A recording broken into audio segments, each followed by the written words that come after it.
When the machine is used for several days, the motor noise is too loud. It can be judged that the locking of motor output shaft and reducer input shaft is not concentric.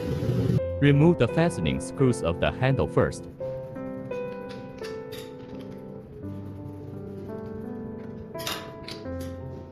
Remove the 4 screws on both sides of the motor cover. Remove the motor cover upwards. Open the dust plugs on the left and right sides of the reducer. Insert the 4mm hexagonal flat head wrench into the holes on the left and right sides. Loosen the fastening screws in the holes on both sides. Remove the 4 fastening screws around the motor.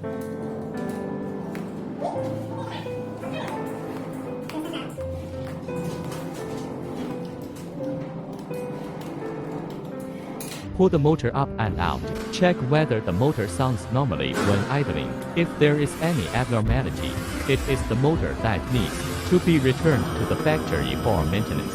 If everything is normal, reinstall the motor. And lock the fastening screws. Lock the fastening screws in the holes on both sides. Be sure to lock it several times with slight force. Install the dust plug.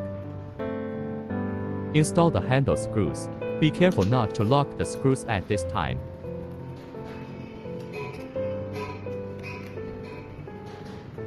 Installing motor cover. Install the fastening screws on both sides of the motor cover. Finally, lock the 2 fastening screws on the handle.